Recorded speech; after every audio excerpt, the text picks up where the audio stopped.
Assalomu alaykum, hurmatli Mezdavron YouTube kanali a'zolari.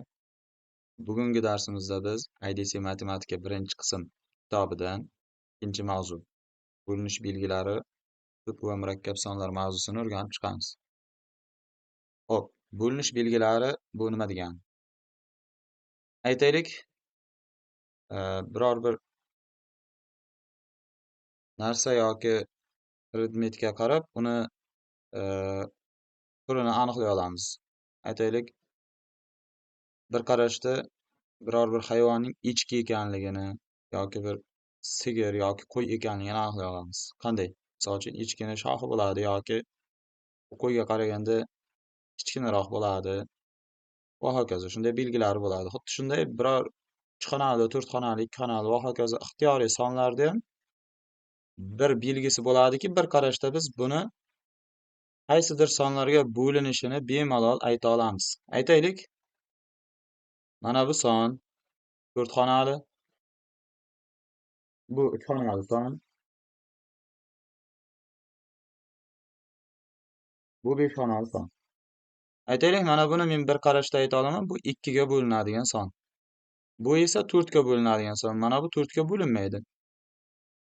Bu ham 4 ga bo'linmaydi, 2 ga bo'linmaydi, ammo 5 ga bo'linadigan son. Buni qayerdan bilyapman? Hozir men barcha raqamlarga, ya'ni raqamlardan tashqari boshqa sonlarga ham bo'linish belgilarini o'rgatib chiqaman. Shundan so'ng barcha o'quvchilar, ya'ni videoni ko'rayotgan, o'rganayotgan mavzuni barcha bir qarashda bu sonlarni ayta olishi mumkin. Xo'p. Birinchi 2 raqamiga bo'linish, 2 soniga bo'linish belgisini o'rganib chiqamiz. Qanday sonlar 2 ga bo'linadi? Oxirgi raqami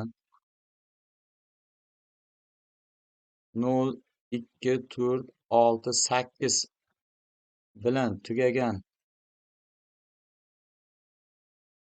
har qanday son 2 ga bo'linadi.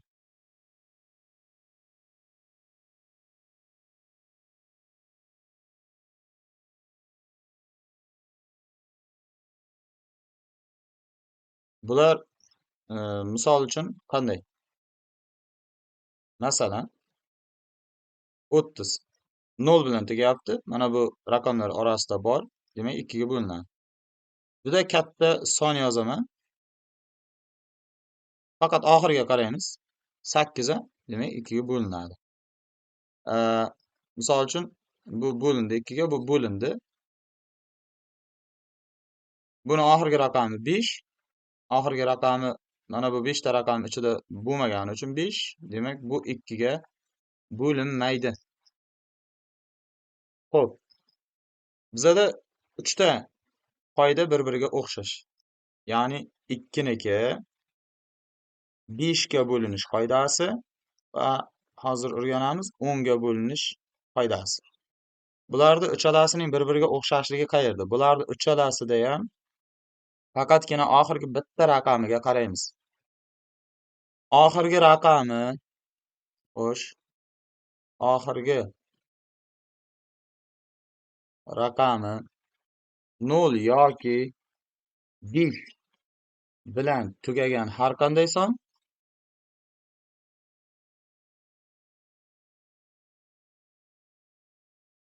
har qanday son 5 ga bo'linadi.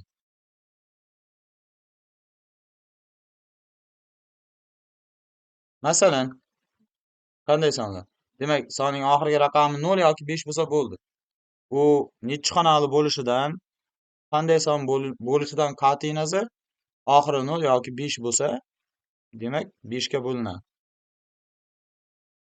Masalan, mana bu son oxiri 0 bo'lgani uchun 5 ga bo'linadi.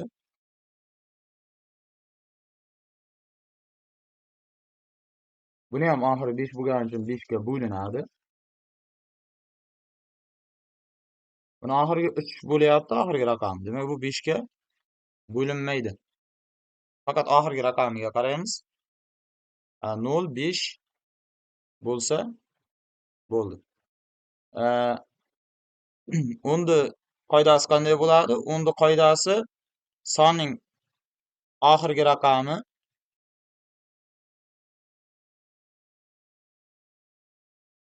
0 raqami bilan tugagan har qanday son 10 ga bo'linadi. 0 raqami bilan tugagan har qanday son 10 ga bo'linadi. Misol, masalan, 5060 0 raqami bilan tugayapti, demak 10 ga bo'linadi bu.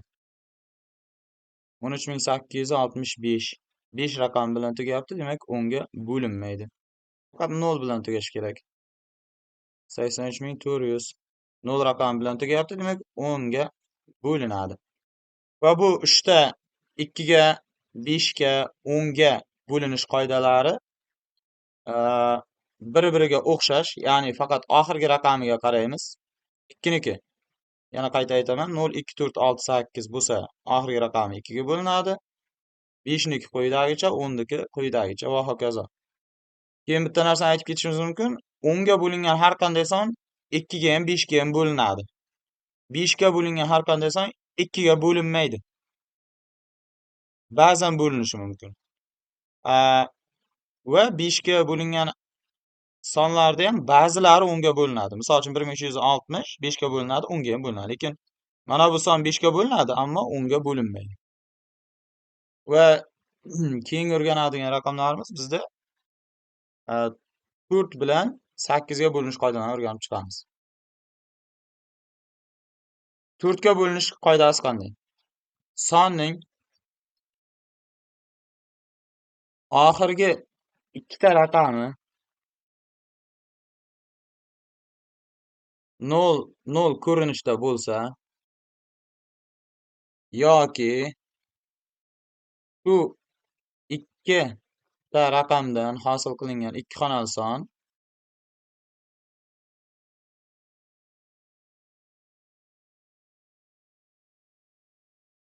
ikki xonali son 4 ga bo'linsa, bu son 4 ga bo'linadi. Misol uchun, ya'ni nima demoqchimiz? Oxirgi ikkita raqam 0 bo'lsa bo'ldi, bu 4 ga bo'linaveradi. Aytaylik, masalan 500 oxirida ikkita 0 bor, demak bu 4 ga bo'linadi.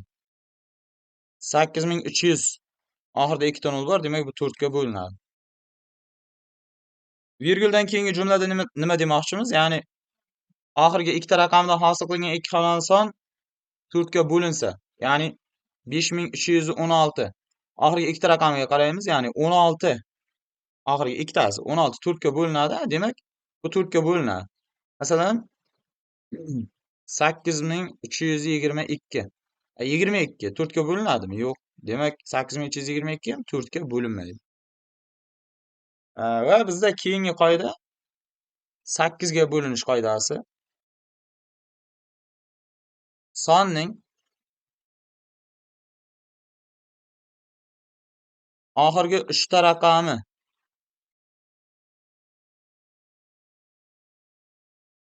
3 ta 0 bo'lsa, 0 dan iborat bo'lsa yoki shu bitta raqamdan tuzilgan son, bitta raqamdan hosil qilingan 3 xonali son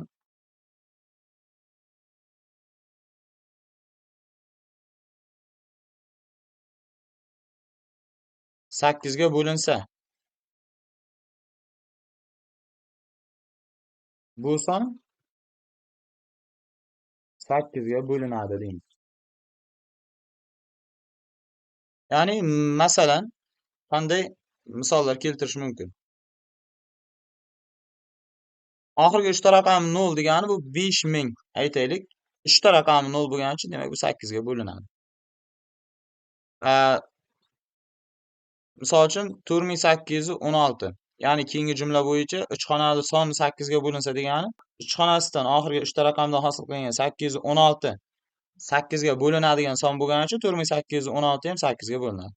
816 8 ga bo'linadi. Misol uchun 13208.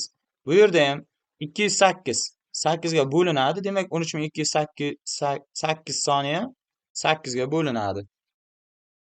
Agar bizda quyidagi misol bo'lsa, 52.821.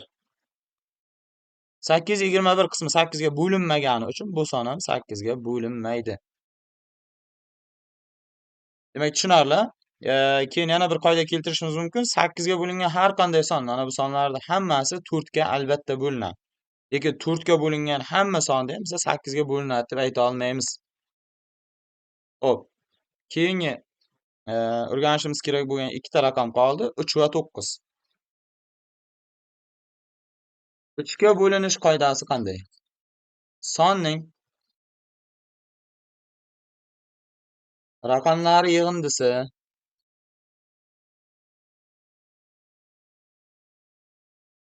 3 ga bo'linsa, bu son 3 ga bo'linadi deb ayta olamiz. Bu son 3 ga bo'linadi. Demak, sonning raqamlar yig'indisi 3 ga bo'linsa, bu son 3 ga bo'linadi. Aytaylik, 8310 soni. Raqamlarni qo'shib chiqamiz. 8 ga 3, 1, 0 ni qo'shamiz. 12 bo'lyapti. Raqamlar yig'indisi ya'ni 12. Sonning raqamlari yig'indisi. 12 ni 3 ga bo'lsam 4 tadan, ya'ni 12 3 ga bo'lingani uchun 8310 sonimiz ham 3 ga bo'linadi. Aytaylik, 5421. Raqamlarni qo'shib chiqamiz. Bu ham 12 bo'lyapti. Demak, 3 ga bo'linadi. Bu sonimiz ham 3 ga bo'linadigan son.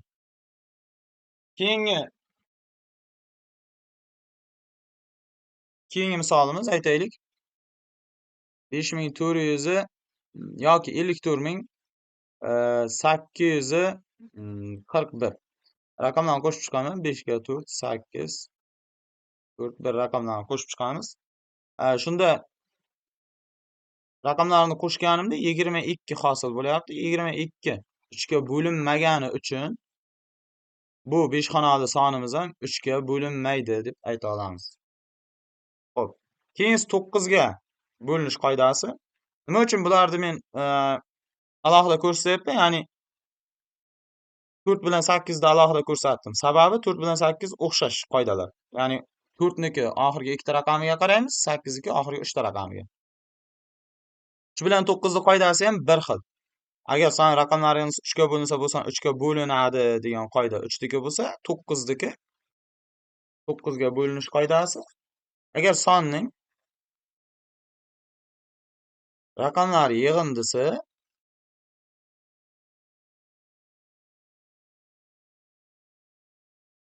9 ga bo'linsa, bu son 9 ga bo'linadi.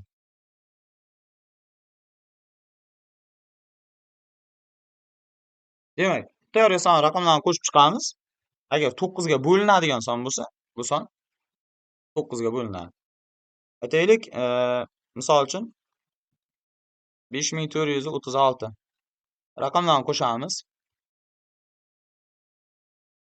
18. 18 9 ga bo'linadigan son. Demak, 5436 ham 9 ga bo'linadi. Aytaylik, 83527. Raqamlarni qo'shib chiqamiz. Hop, raqamlarni qo'shganimizda 25 chiqyapti. 25 9 ga bo'linmagani uchun bu sonimiz ham 9 ga bo'linmaydi deb ayta olamiz. Aytaylik, juda katta son.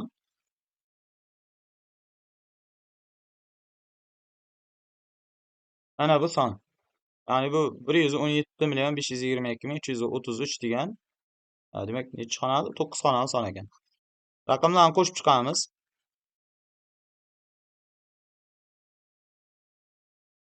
Raqamlarni qo'shib chiqqanimizda 27 hosil bo'ladi. 9 ga bo'lsa, bo'linyapti. Demak, bu son ham 9 ga bo'linadi. Demak, aniq qoidasi bor. Aniq, konkretniy mana bunday so'zlar bilan qoida beriladigan bo'linish belgilari shular. Ya'ni boshidan qarab chiqadigan bo'lsak, 2, 5, 10 oxirgi raqamlariga qaraymiz. 4 bilan 8'niki oxirgi 4 ga 2 ta raqamiga qaraymiz, 8 da oxirgi 3 ta raqamiga qaraymiz. 3 ga bo'linish belgisi bilan 9 ga bo'linish belgisi bir xilda. Ya'ni 3 ga bo'linishi uchun sonning raqamlari yig'indisi 3 ga bo'linishi kerak, 9 ga bo'linishi uchun sonning raqamlari yig'indisi 9 ga bo'linishi kerak. Va bundan boshqa sonlarga bo'linish belgilarini dars davomida men o'rgatib ketaman qanday bo'lishini. Va hozir yana bir tushunchani bilishimiz kerak. Sonning bo'luvchisi va karralisi degan tushunchani bilishimiz kerak. Bo'luvchi nima, karrali nima?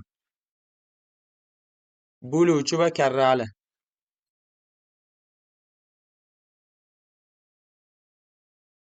Men bir misolda keltiraman buni, shunda hamma tushunib oladi. Aytaylik, bo'luvchi degani shu sonni bo'la olishimiz mumkin bo'lgan sonlar. Misol uchun 18 ning bo'luvchilari desam, qaysi sonlar yozaman. Odatda eng kichkina har qanday sonning bo'luvchisi 1. Har qanday sonni 1 ga bo'lsa bo'ladi. O'sha 1 dan boshlab yozishimiz kerak. Ya'ni 18 ning bo'luvchilari 1, 2 ga bo'linadi, 3 ga bo'linadi, 4 ga bo'linmaydi, 5 ga bo'linmaydi, 6 ga bo'linadi, 9 ga bo'linadi, 18 ga bo'linadi. Va karralilari-chi?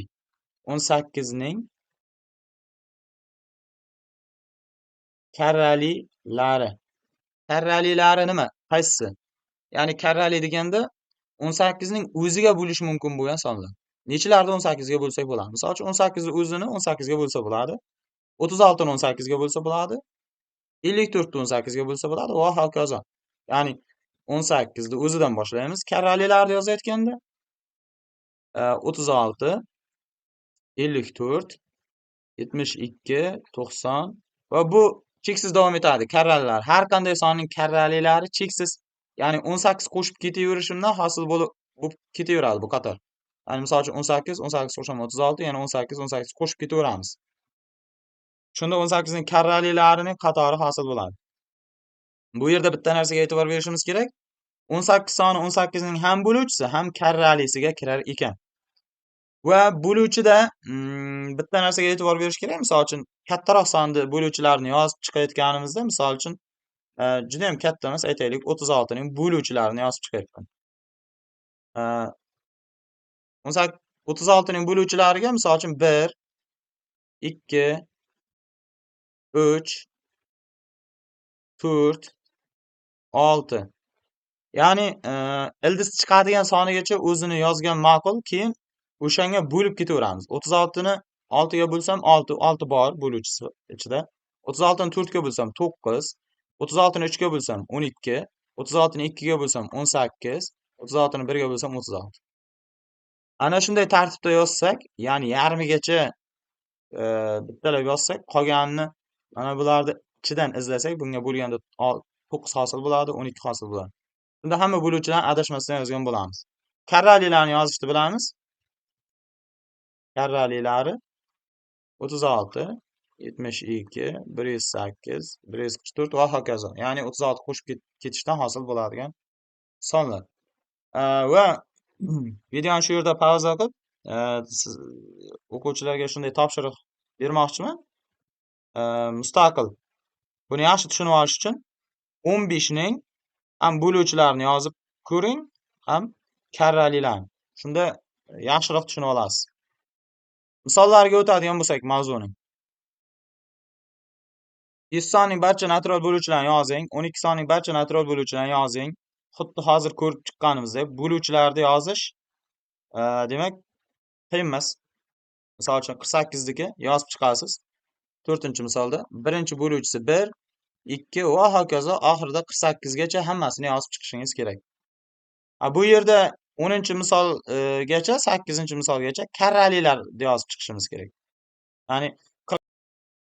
Ya'ni 40 dan oshmaydigan 6 ga karrali natural sonlar nechta deyapti? 6 ning karralilarini yozib chiqamiz. 6, 12, 18, 24, 30, 36. 40 dan oshib ketmasin degan uchun demak 6 ta yozdik. 6 ta degan javobni beramiz. Va 11, 12, 13, 14, 15, 16. Ikkitasi bir-biriga o'xshash savollar.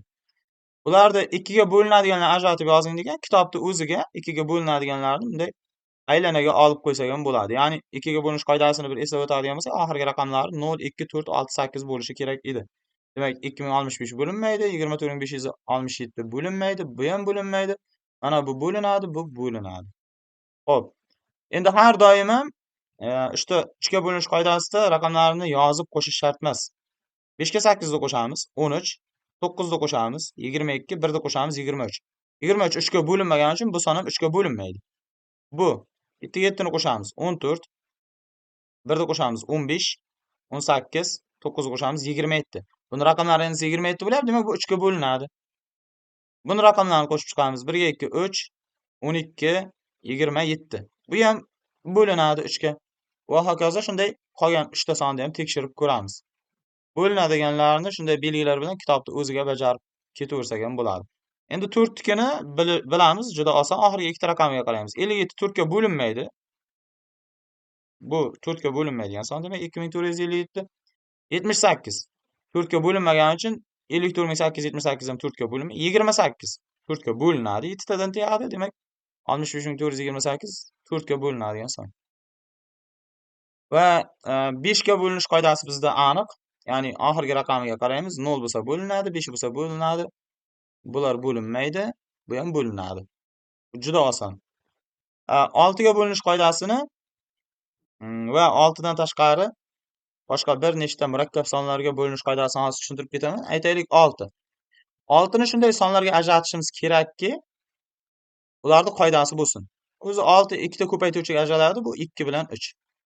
Demak, 6 2 karra 3 ga teng bo'lsa, shunda qanday qoida hosil bo'ladi? Ya'ni son 6 ga bo'linishi uchun bir vaqtning o'zida ham 2 ga, ham 2 ga, ham 3 ga bo'linishi kerak ekan. Ya'ni bir vaqtning o'zida ham 2 ga, ham 3 ga bo'linsa, bu son 6 ga bo'linadi deya olamiz. Misol uchun 5316 soni. Bu 2 ga bo'linadi. 2 ga bo'linishi aniq. Oxirgi raqami 6 juft bo'lgani uchun. Raqamlarning yig'indisini qo'shib chiqsam 15 bo'lyapti. Raqamlar yig'indisi demak 3 ga bo'linadi. Demak 6 ga bo'linadi deb ayta olamiz. Agar 2 ga bo'linmasa yoki 2 ga bo'linib turib 3 ga bo'linmasa, u 6 ga bo'linmaydi. Misol uchun mana bu sonlar ichidan men 2 ga bo'linmaydiganlarni 3 ga bo'linmaydi, 6 ga bo'linmaydi deb o'chirib chiqsam osonroq bo'ladi ishim. Misol uchun bunda ham 6 ga bo'linish belgisi, mana bu 2 ga bo'linmagani uchun 6 ga bo'linmaydi. Bu 2 ga bo'linadi. 3 gachi raqamlar yig'indisi 22 bo'lyapti. 3 ga bo'linmagani uchun demak 6 ga bo'linmaydi. Bu 2 ga bo'linadi. 3 ga 12, 18, 24 bo'lgani uchun 3 ga bo'linyapti. Demak 6 ga ham bo'linishi aniq bu. Va hokazo qolganlarini tekshirib chiqamiz. Shu yerda men boshqa bir sonlarni ham qoidalarni tushuntirmoqchiman. Boya 6 ni ajratishda qanday ajratish kerak dedim. Qoidasini biladiganimiz ikkita sonni ko'paytuvchisiga ko'rinishida ifodalab olishimiz kerak. Aytaylik 18 ga bo'linish belgisini ham biz o'zimiz qoida qilib o'zimiz qoidasini yasab olsak bo'ladi. Ya'ni qanday? 18 ni shunday ko'paytuvchiga ajratishim kerakki, ikkita qoidasini biladiganim. 6 bilan 3 desam bo'lmaydi. Nima uchun? 6 o'zi 2 bilan 3 ga tayanadigan son. Demak 6 ni ola olmayman. Ko'pchilik o'quvchilar shu yerda adashadi. 6 bilan 3 deb qo'yadi. Yo'q, bo'lmaydi. 18 da 2 ko'paygan 9 ko'rinishida oson bo'ladi. Nima uchun? 2 ga bo'linish qoidasi ham aniq bor. 9 ga bo'linish qoidasi ham aniq bor. 2 ga bo'linish qoidasi oxirgi raqami 0, 2, 4, 6, 8 bo'lishi kerak. 9 ga bo'linish qoidasi raqamlar yig'indisi 9 ga bo'lingan son. Demak, ixtiyoriy nima deydi? Ixtiyoriy son uchun bo'linish belgisini biz shu tartibda olishimiz mumkin. Aytaylik 12 ga bo'linish belgisi desa 6 kere 2 demang. 12 ni 4 ko'paygan 3 deylik. Ya'ni 4 qoidasini ham bilamiz biz, 3 qoidasini ham bilamiz. Va hokazo boshqa ixtiyoriy sonlarni murakkab sonlarga bo'linish belgisini shunday yasab ketaveramiz. Bundan nima qoida hosil bo'ladi? Ya'ni son 12 ga bo'linishi uchun bir vaqtning o'zida son ham 4 ga bo'linishi kerak, ham 3 ga bo'linishi kerak. Aytaylik 15 ga bo'linishi uchun Bir vaqtning o'zida ham 5 ga bo'linishi kerak, ham 3 ga bo'linishi kerak.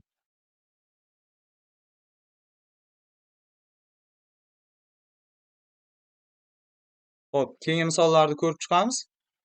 Demak, 8 ga bo'linish belgisini bilamiz. Oxirgi uchta raqamiga qaraymiz. Bu bo'linmaydi. 654 bo'linmagani uchun 248 bo'lingani uchun bu bo'linadi. 844 bo'linmagani uchun bu ham bo'linmaydi va hokazo tekshirib chiqamiz. Bu yerda 10 ga bo'linish belgisini bilamiz. 26 gacha ishlasak bo'ladi. 27 va 28 da 11 ga bo'linish belgisi. 11 ga bo'linish belgisi qanday? Sonning 11 ga bo'linish belgisida demak, sonning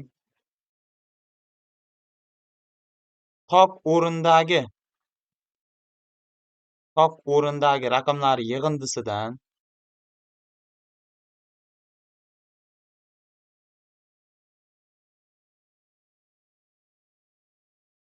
juft raqamlari juft raqamlarimiz juft o'rindagi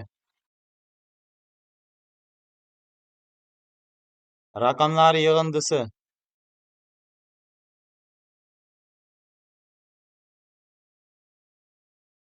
ayrilganda 0 bo'lsa yoki 11 ga bo'linsa, bu son 11 ga bo'linadi. To'g'ri, qoidamiz juda ham uzunroq bo'lib ketdi, lekin aslini olib qaraganda, qoidani bajarayotganda bu juda oson bo'ladi. Misol uchun, mana bu son 9,681,220. Top o'rindagi degani 1-chi, 3-chi, 5-chi, 7-chi o'rindagi raqamlarni qo'shamiz. 9, 8, 2, 0. Qo'shsak 19 bo'lyapti. Keyin 2-chi, 4-chi, 6-chi o'rindagi 6, 1, 2 raqamlarni qo'shamiz. Bu 9 bo'lyapti. Bunda ayirganimiz 19 dan 9 da ayiraman. 10 bo'lib qoldi. 10 11 ga bo'linmagani uchun bu son 11 ga bo'linmaydi. Ba'zi sonlarimiz borki, ayirganimizda 11 ga bo'linadigan son hosil bo'lib qoladi. Misol uchun mana bu sonni tekshirib ko'raylik. Raqamlar 8, 5, 2 ni qo'shaman. Toq o'rindagi raqamlarni 8, 5, 2 ni qo'shganimda 15. Juft o'rindagi raqamlarni 7 ga 4 ni qo'shaman. 11. Ayirsam 4 bo'lyapti. Demak, bu ham 11 ga bo'linmaydigan son. Ba'zilarda ayirganimizda 11 yoki 0 chiqib qolsa, bu 11 ga bo'linadigan son bo'ladi. Xo'p. Keyingi misollarda 31 dan 50-misolgacha deyapti. A raqamiga qanday A ning o'rniga qanday raqamlar qo'ysa, 2 ga bo'linadigan sonlar hosil bo'ladi degan misol. Misol uchun bu yerda ko'rinib turibdi. Oxirgi raqami A bo'lgani uchun oxiriga 2 ga bo'linadigan son bo'lishi uchun 0, 2, 4, 6, 8 qo'yishim kerak. 3 ga bo'linishi uchunchi? 3 ga bo'linishi uchun. Raqamlarni qo'shib chiqaylik. Hozircha raqamlar yig'indisi 6 ga 4 qo'shaman 10, 5 ni qo'shaman 15. Demak, agar shunday son raqamlar qo'yishim kerakki, raqamlar yig'indisi 3 ga bo'linishi kerak. O'zi shu qismi 15 bo'layotgani uchun agar 0 qo'ysam ham 6450 bo'lsa ham 15 bo'ladi raqamlar yig'indisi. Demak, men agar 0 qo'ysam ham 3 qo'ysam 18 bo'ladi. 6 qo'ysam 21 bo'ladi. 9 qo'ysam 24 bo'ladi. 12 qo'ysam 27 bo'ladi. Deb ko'pincha o'quvchilar adashib 12, 15 sonlarni yozib ketib qolishi mumkin. Men bekorga yozmadim bu 12, 15 kabi sonlarni ko'pchilik o'quvchi adashib ketadi. Sababi A bitta raqam. U yerga 12 ni yoza olmaymiz. Demak, men A ga 0, 3, 6, 9 raqamlarni yozishim mumkin. Va ko'pincha e'tibor berish kerak. Agar bitta raqam topsak, biz keyingilari 3 qo'shilishidan hosil bo'lib ketaveradigan raqamlar bo'lib qoladi. Xo'p, Biz bilamiz to'rtga bo'linish qoidasini shunga qarab mana buni yechsak bo'ladi. Bu misollarda ham bo'linish belgilarini bilgan holda yechib chiqsak bo'ladi. Endi bizda yangi tushuncha berilgan qatorlardan tub sonlarni ajratib yozing deyapti. Demak, tub va murakkab sonlarni avval bilib olaylik. Tub sonlar qanday sonlar? Tub sonlar. Tub sonlar faqat o'ziga va birga bo'linadigan sonlar. Faqat o'ziga va birga bo'linadigan sonlar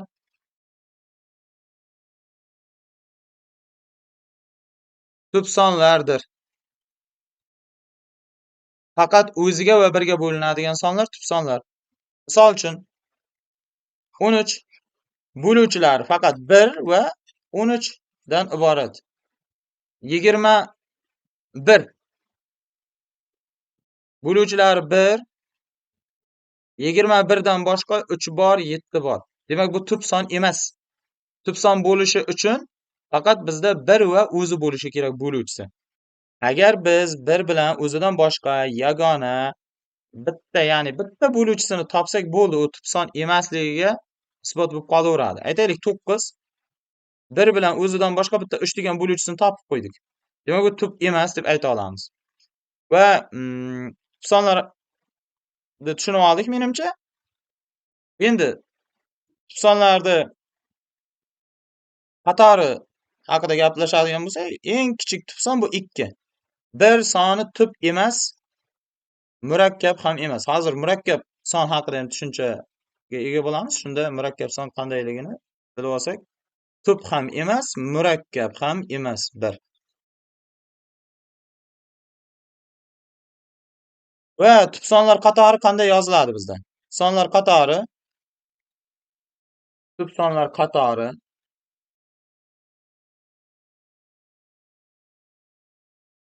tub sonlar qatori deganda biz eng kichik tub sondan boshlab yoziladigan tub sonlar ketma-ketligini tushunamiz. Bu qaysi sonlar? Birinchi tub sonimiz 2, keyin 3, 5, 7, 11, 13, 15 emas. Hozir adashdim. Keyin bitta narsani shu yerda tushuntirib ketay. Biror bir oraliqdagi tub sonlarni o'ylayotganda o'quvchilar juft sonlarni o'ylab o'tirish kerak yo'q. Aytaylik 10 dan 20 gacha tub sonlar o'ylayapmiz. Demak, 10 dan 20 gacha 5 ta toq son bor. O'sha 5 ta toq sonni o'ylash kerak. Ularni ham ichida 15 ta o'ylamaslik kerak, 25 ta o'ylamaslik kerak, 35 ta o'ylamaslik kerak. Nima uchun? Ular 5 bilan tugagani uchun 5 ga bo'linadigan son. Demak, u tub son bo'lmaydi. 11, 13, 17 tub son, 19 tub son. Ana shu to'rttasini o'ylab ko'ramiz. Aytaylik 21 tub emas, 3 ga bo'linib qoladi. 23 tub, 25 ta o'ylab o'tirmaymiz. 27 3 ga bo'linib qoladi. 29 tub deb olishimiz mumkin. Va mana bu ketma-ketlik bizda tub sonlar qatori deb yuritiladi. Xo'p. Bulardan misollarda qanday foydalanamiz?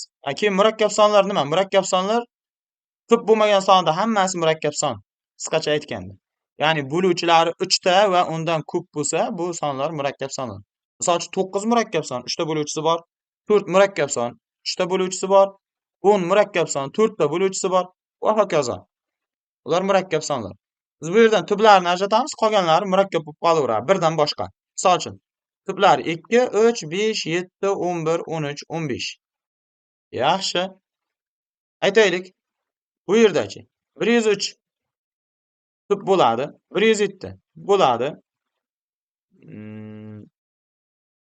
109chi tub bo'ladi. 111 tub bo'lmaydi. Sababi raqamlaringizni 3 bo'lyapti, demak 3 ga bo'linadigan son.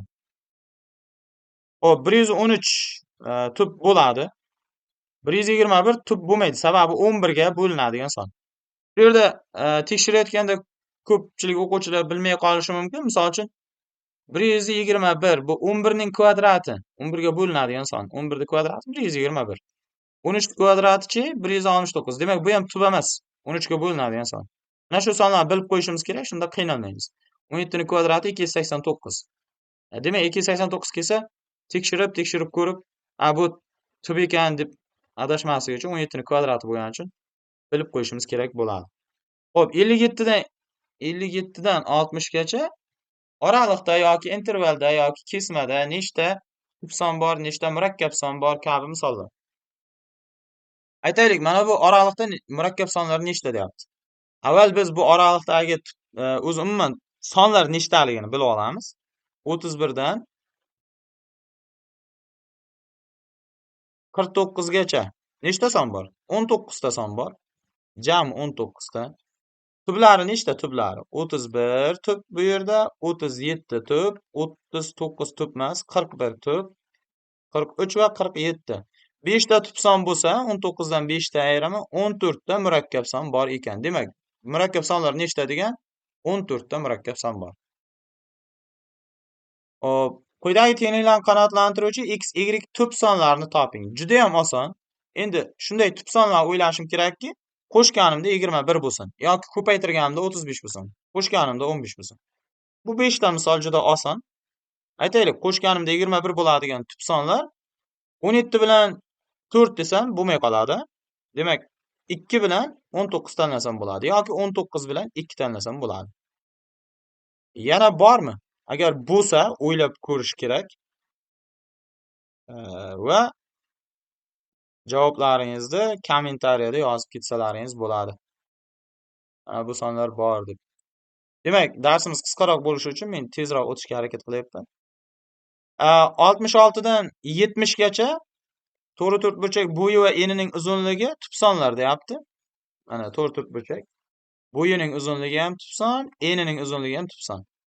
Uning yuzasi 51 bo'lsa. Yuzasi 51 bo'lsa. 51 ni 3 ga bo'lsam bo'ladi, 17 chiqadi. Demak, topdik biz ikkita tub son. Demak, bo'yi 3 ekan, eni 17 ekan. Yoki teskarisi, bo'yi 17 bo'lib, eni 3 bo'lishi ham mumkin. Bizga ahamiyati yo'q, yuzi 51 chiqsa bo'ldi. Uning perimetrini toping deyapti. Perimetri 3 ga 17 ni qo'shib 2 ga ko'paytiramiz va 40. Demak, biz 40 degan javobni topdik. Va 70 gacha shunday bajariladi. Ba'zilarida uning perimetrini berib, yuzasini so'ragan. Bu yerda yig'indisi 19 ga teng bo'ladi, chunki perimetri 38 bo'layotgandan keyin bo'yi bilan enining yig'indisi 19 bo'ladi. Bo'yi bilan enining yig'indisi 19 bo'ladigan ikkita tub son topib olasiz. Ya'ni 2 bilan 17 bo'lishi mumkin bu. Va keyin yuzini topib qo'ysak bo'ladi. 2 bilan 17 bo'lsa, yuzasi 34 bo'ladi. Shunday a natural son topingki, bunda 5a tub son bo'lsin, a plus 2 va a minus 1 ifodalarining har biri tub son bo'lsin va hokazo. Bunday a natural son topishimiz kerak. Natural son bo'lsa, demak 3 qo'yib ko'raychi. Mana bu misolda yechayotganda. 3 haqiqatda bajarar ekan. Sababi 3 dan 2 ni ayirsam 1, 3 ga 8 ni qo'shsam 11, ko'paytirsam 11 bo'ladi. Natija 11 imiz tub son. 3 dan katta sonlar tanlaganimizda, misol uchun 4, 5 lar tanlaganimizda 4 dan 2 ni ayirsam bu bitta 2 degan son.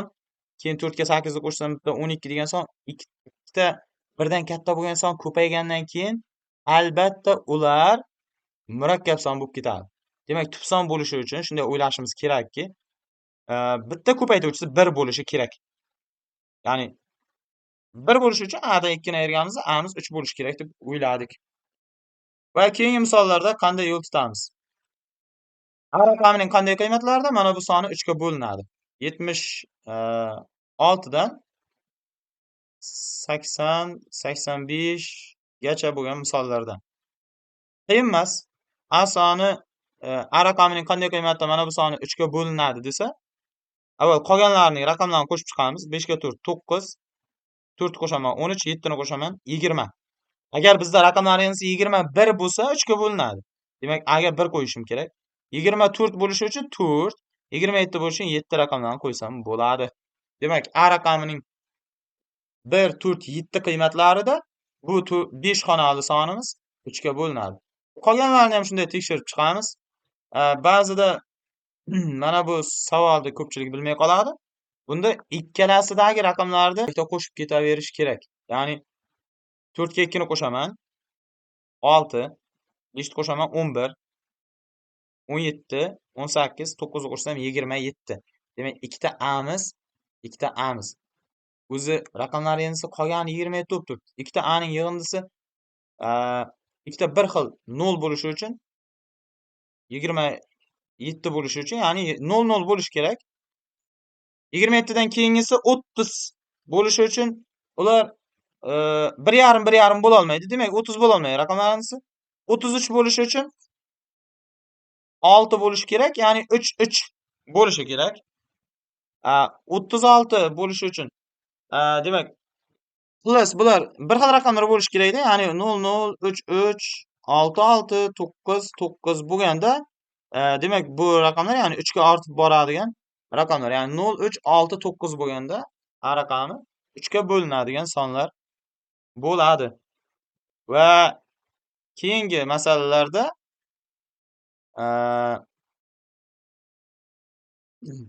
aytaylik, mana bu misolni ko'rsak, 6 ABCD soni 5 ga qoldiqsiz bo'linadi. A plus B plus C plus D ning eng katta qiymatidir. 5 ga qoldiqsiz bo'linishi uchun bu raqamlar endi kattaroq bo'lishi uchun D ga 5 raqamini tanlayman. 0 ni tanlasam, yig'indi kichkina bo'lib qoladi.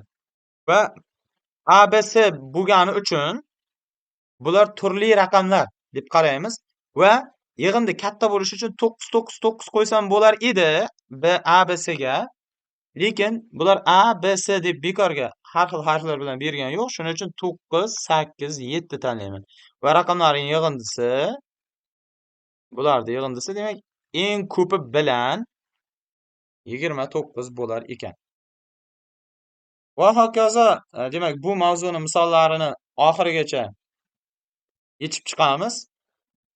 Chiqmagan misollar, ya'ni iqtidorli o'quvchilar qismida bo'lishi mumkin. Juda ham chiroyli misollar berilgan bu yerda. Bo'lsa,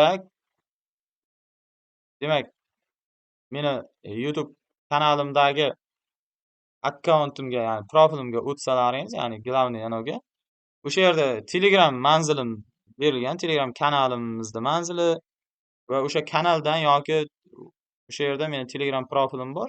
O'zimga murojaat qilib, chiqmagan misollarni nomerini, mavzuni nomi bilan, misol uchun 2-mavzu 90-misol chiqmadi desalaringiz, ko'rib video yechim yoki rasmga olib yechimni tashlab berishingiz mumkin. Xo'p, Mez Davron YouTube kanaliga a'zo bo'lishni unutmang. Do'stlaringizga ulashing. 0 dan boshlayotganlar uchun manfaatli bo'ladi degan umiddamiz, inshaalloh. Hammaga rahmat.